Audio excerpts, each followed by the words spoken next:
بسم الله الرحمن الرحیم. آسمان بر لبش آورده غزل خوانی را، برده با خود تب سرمای زمستانی را. به تماشا بنشین لحظه عرفانی را، ما پوشیده لباسی نو و نورانی را. روز و شبها شده شیرین و رطب آمده است، عاشقی باب شده ماه رجب آمده است. به به به به، می شود جام دل از شوق نیایش لبریز، نفس اصلاح شود از برکات پرهیز. با مناجات شوی پیش خداوند عزیز، داده پیغام که این الرجبیون برخیز.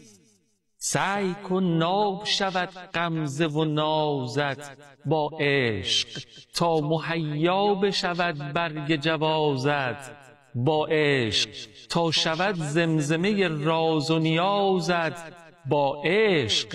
یا من ارجوه بخوان بعد نمازت با عشق.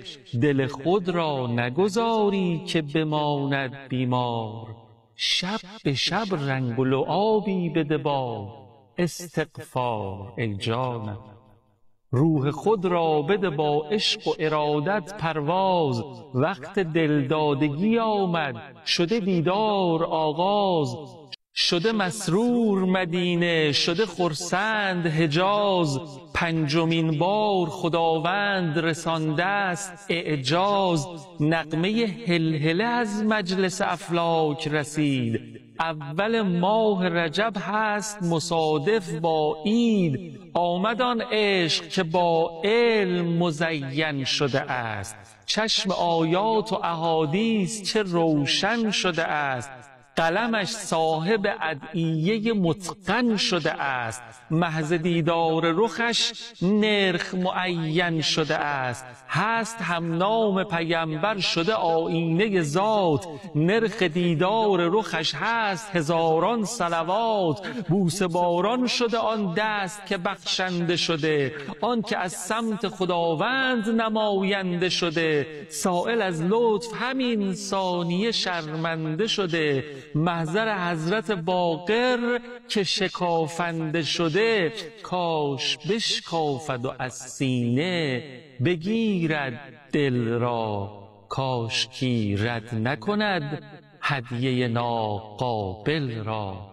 کاشکی رد نکند هدیه ناقابل را. السلام علیک یا ابا جعفر یا محمد ابن علی ایها الباقر یا ابن رسول الله.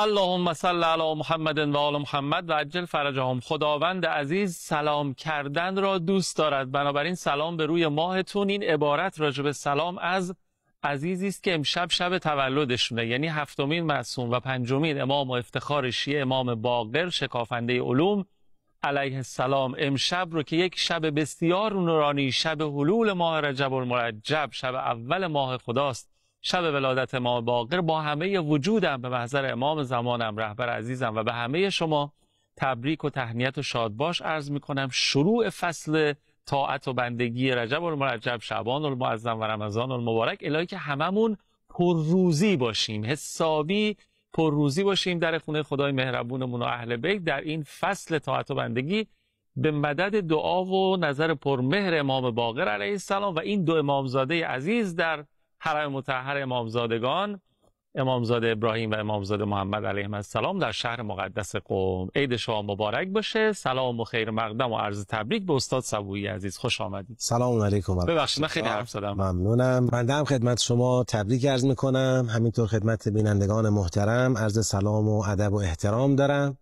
امیدوارم که خدا به میمنت این عید مبارک، یعنی حلول ماه رجب و این میلاد با سعادت، این میلاد امام محمد باقر علیه السلام، به هممون توفیق بده به برکت قرآن کریم و سوره حدید با دست پر از ماه رجب عازم ماه شعبان بشیم انشاءالله. الهی آمین. انشاءالله به دعای خیر شما، تبیین بی‌نظیر شما و اینکه خدا کنه که به حق قرآن کریم، به حق امام باقر علیه السلام، به حق این دو امامزاده واجب التعظیم در امامزادگان ابراهیم و محمد علیهم السلام در قوم، روزی ما زیاد باشه، روزیمون هم این باشه که توحیدمون درست بشه انشاءالله. توی این فصل عبادت و بندگی انشاءالله. ماه رجب المرجب که ماه توحید و ماه خدا و ماه امیرالمومنین و ایناست، توحیدمون درست بشه توی خیلی از دیگه عموما نتیجهش فرمودید اخلاصه و دیگه چون که 100 آمد 90 هم پیش ماست. انشاءالله که این اتفاق مبارک برای همه ما بیفته در این شبها و روزهای ناب و استثنایی طاعت و بندگی خدای مهربان در آنچه که در پیش داریم. خب عرضم به حضور شما که ما تا آیه 9 رو از شما شنیدیم، تبیین کردین از سوره مبارکه حدید. آیه 10 و 11 سوره حدید رو قرار شد که ادامه بدین. اگه صلاح دونستین استفاده ما. آیات اول تا ششم دسته اول سوره حدید بود که همونطور که اشاره فرمودید بحث توحید بود و اخلاص.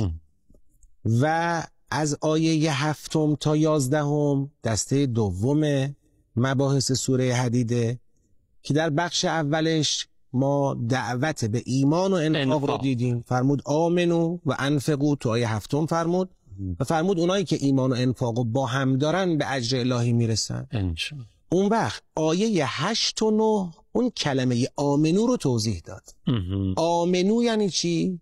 یعنی اینکه آقا پیغمبر داره شما رو دعوت میکنه، اگر شما واقعا مؤمن هستی باید دعوت او رو لبیک بگی، باید اجابت کنی، در عمل باید نشون بدی. اینکه صرفا من بگم مؤمن هستم کفایت نمیکنه. مؤمنی باید ترجیح بدی پیغمبر رو، دعوت پیغمبر رو، دعوت امام معصوم علیه السلام رو، دعوت جانشینان بر حقشون رو باید ترجیح بدی بر دنیا و دنیاگرایی و مسائلی که دور برات گرفته. حالا در آیه 10 و 11 میخواد اون انفقو رو بازش کنه. آمنو و انفقو میفرماید و ما لکم الا تنفقوا فی سبیل الله. اونجا پرسیده بود و ما لکم لا تؤمنو بالله، چرا ایمان به خدا رسول نمیارید؟ اینجا میگه و ما لکم الا تنفقوا فی سبیل الله. این کلمه الا تنفقوا اهل ادب عربی میدونن ان تفسیری است، یعنی داره اون لا تؤمنون قبلی رو توضیح میده، تفسیر میکنه. من گویا از خدا سوال کردم خدایا من مؤمن رو میگی ایمان بیار، به من مؤمن میگی چرا ایمان نمیاری؟ بابا ما که مؤمنیم. میگه اگه مؤمنی و ما لکم الا تنفقوا فی سبیل الله، چی میشه پس در راه خدا انفاق نمیکنی؟ این لبیکی که ما قراره بگیم، این لبیک انفاق گذشتنه، تو باید بگذری از این چیزایی. چی میشه حاضر نیستی بگذری؟ تو میگی شهادت میدهم که جز خدای یگانه خدایی نیست، شهادت میدهم که محمد صلی الله علیه و آله و سلم بنده و رسول خداست، شهادت میدم به حقانیت ائمه معصومین علیهم السلام، شهادت میدم به حقیقت ولایت. اگر تو شهادت میدی پس چطور نمیتونی بگذری که بیای تو مسیر ولایت قرار بگیری؟ الله ولی الذین آمنوا یخرجهم من الظلمات الی النور. خب بعد از این دنیا و دنیاگرایی بتونی حرکت کنی به سمت نور، چرا اینجا نیستی پس؟ و ما لکم الا تنفقوا فی سبیل الله. بعد یک نکته هشدارآمیز میگه ولله میراث السماوات والارض. حواست باشه اگر خودت حاضر نشدی از مال و جان در راه خدا بگذری، بدون اینا از تو گرفته خواهد شد. هرچه تو آسمان هاست و هرچه در زمینه همه به خدا میرسه. چیزی قراره از لله میراث السماوات.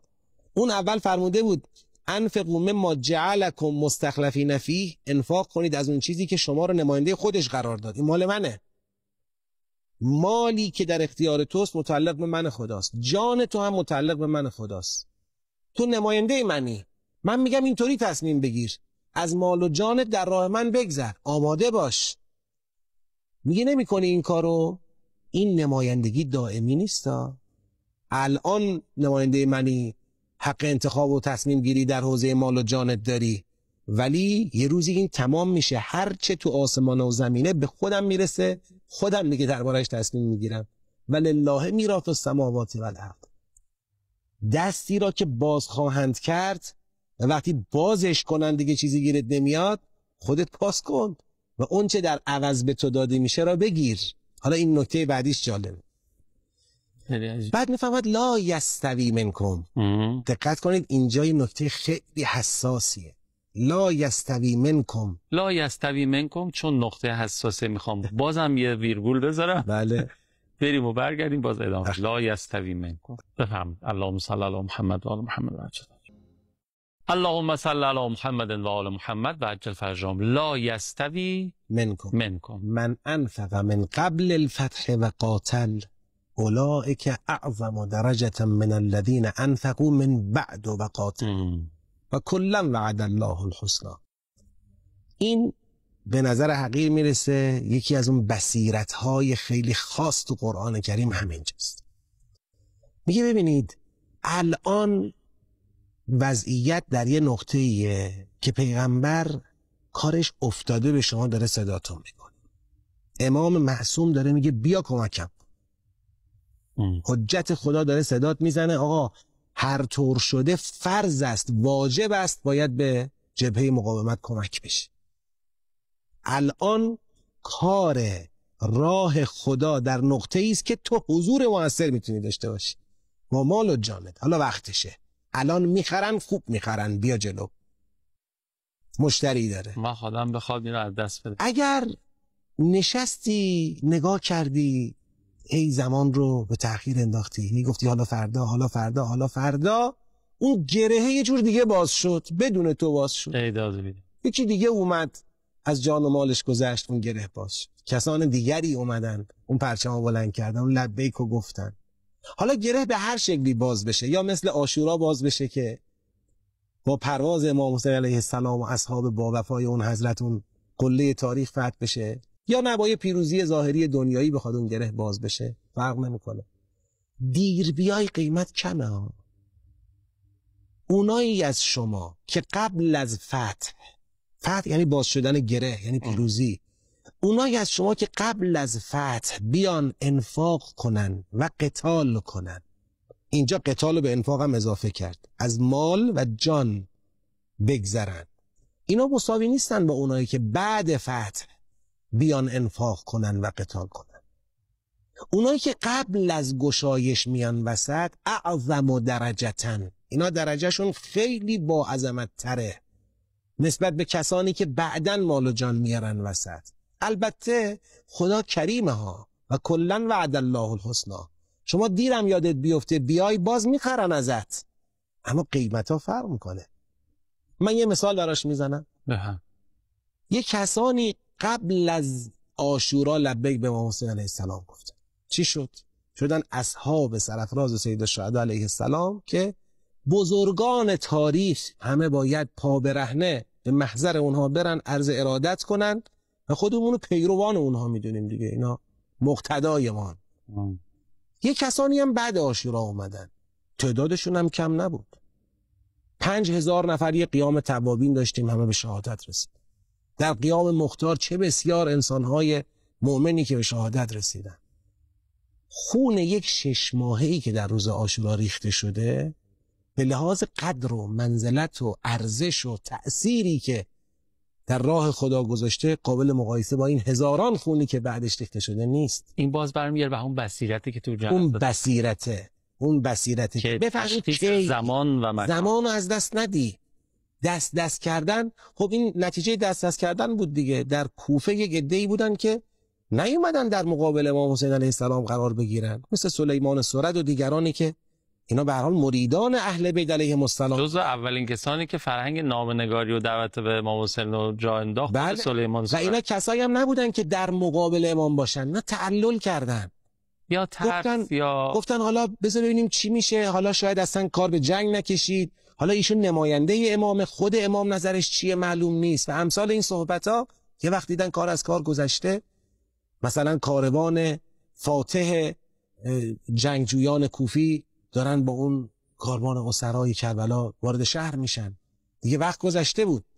پس مساوی نیست از بین شما کسی که انفاق کنه قبل از فتح و قتال کنه، اینا درجهشون بسیار عظیمتره از کسانی که بعدن انفاق میکنن و قتال میکنن. و کلن وعد الله الحسنى، البته خدا به هر دو گروه وعده نیک داده.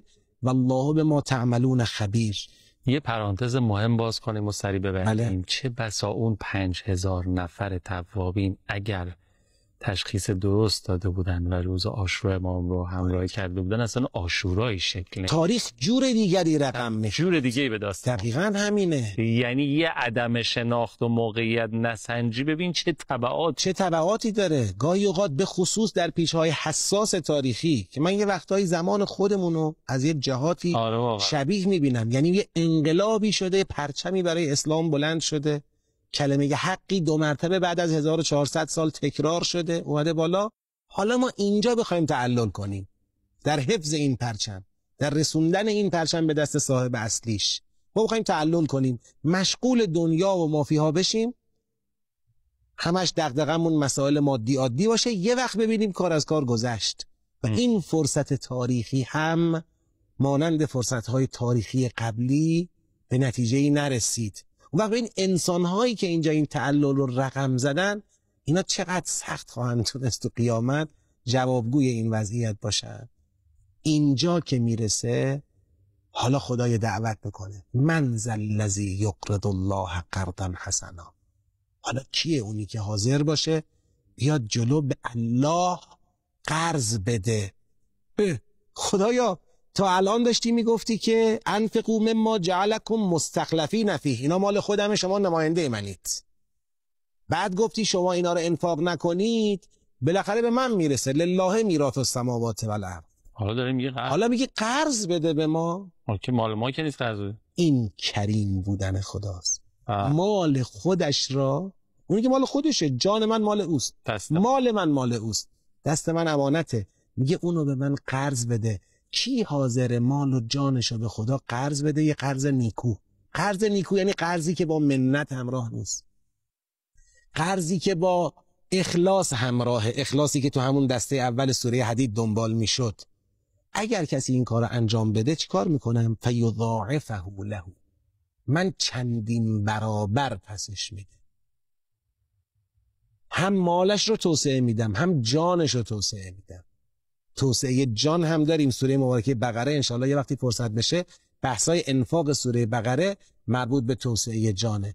و لهو اجر کریم، و به او اجری گرامی داده خواهد شد.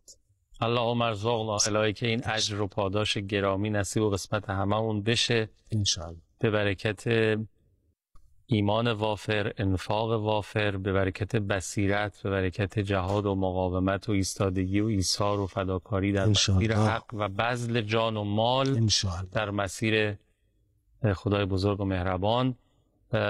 خدا کنه که در همین فصل طاعت و بندگی، ماه رجب و شعبان و رمضان، ما توفیق پیدا بکنیم اگر از قافله خوبان عالم عقب موندیم، تو همین 3 ماه سریع سرعتی پیدا بکنیم و اون عقب موندگی گذشته رو جبران بکنیم با پیوستن به جبهه مقاومت، هر کس به هر نحوی که میتونه انشالله.